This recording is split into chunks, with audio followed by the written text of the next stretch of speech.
Sir जिस दिन election हो रहा है बीजेपी बढ़त दिखाई दे रही है, कैसे देखते हैं? सबसे पहले तो भारतीय जनता पार्टी के लोगों को जीत मिली है, उन्हें बधाई, और आशा करता हूं कि जो जनादेश दिल्ली की जनता ने उन्हें दिया है उसकी वो प्रतिपूर्ति करेंगे। और वे सब आम आदमी पार्टी के लाखों करोड़ों कार्यकर्ता जो अन्ना आंदोलन से आए, जिनके बहुत ही निश्चल, निष्पाप और बड़े भारत की राजनीति को बदलने के सपने की हत्या एक निर्लज्ज, नीच, मित्रहंता, आत्ममुग्ध और चरित्रहीन व्यक्ति ने की, उसके प्रति तो क्या संवेदना। दिल्ली को उससे मुक्ति मिली। और मैं ये जानता हूं कि अब जो आम आदमी पार्टी में लोग बच गए थे सत्ता के लोभ में, लालच में, पदों के लिए, उस पैसे के चक्कर में, वे सब भी अब वापस जाएंगे, लौटेंगे, कुछ अपने व्यवसायों में लौटेंगे, कुछ पार्टियों में चले जाएंगे।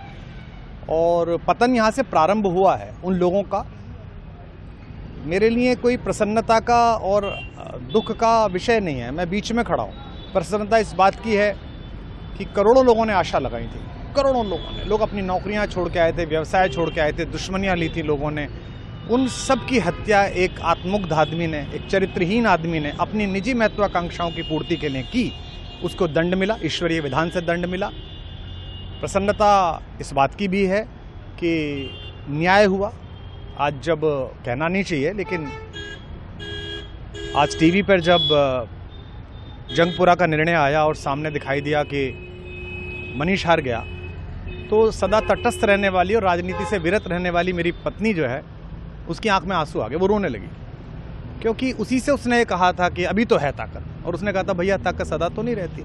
तो ये अहंकार आशा करता हूँ अगले लोग नहीं करेंगे, जो बाकी दल है वो नहीं करेंगे, इससे सबक लेंगे। और दिल्ली के नागरिकों को मैं अच्छे शासन के लिए बधाई देता हूँ। अब भारतीय जनता पार्टी अपने नेतृत्व में सरकार बनाकर दिल्ली के जो दुख थे पिछले 10 वर्ष के, उन्हें दूर करे।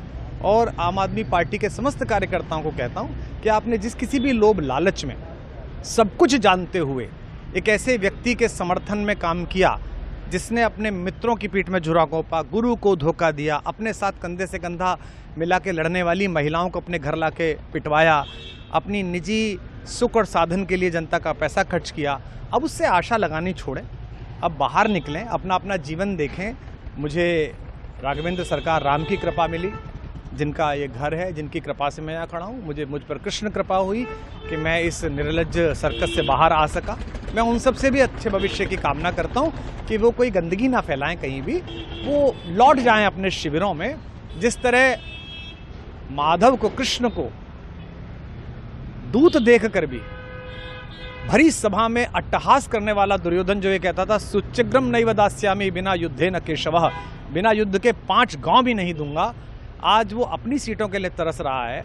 और मुझे पता है कि इस दुर्योधन का अंत भी टूटी हुई जंघा के साथ बड़ा ही दारुण होगा, और भारतीय राजनीति एक कलंकित अध्याय के रूप में इस बौने दुर्योधन को और इसके दरबार के तमाम शकुनियों को याद करेगी। मैं उनकी मुक्ति की कामना करता हूं कि ईश्वर उन्हें इस दुख से बाहर निकाले, और समस्त लोगों को बधाई देता हूं कि चलिए अंततः न्याय हुआ। सर बात करें दिल्ली के चुनाव या यूपी के उपचुनाव मिर्जापुर को लेकर, चुनाव आयोग पर तमाम तरह के आरोप लगाए जा रहे हैं। अखिलेश यादव ने कल कहा कि वहाँ उपचुनाव में मिलकर, ये राजनीतिक विषय है, इस पर मैं राजनीतिक कार्यकर्ता नहीं हूँ, तो इस पर मेरी टिप्पणी शोभनीय नहीं है, वो आपस में सब जाने। लेकिन दिल्ली के चुनावों को लेकर एक मिश्रित प्रतिक्रिया है। दुख है कि अन्ना आंदोलन से एक ऊर्जा जो पैदा हुई थी, जिससे देश में एक सकारात्मक बदलाव हो सकता था, एक वैकल्पिक राजनीति हो सकती थी, उसकी हत्या एक अहंकारी आदमी ने, एक आत्ममुग्ध और असुरक्षित आदमी ने कर दी।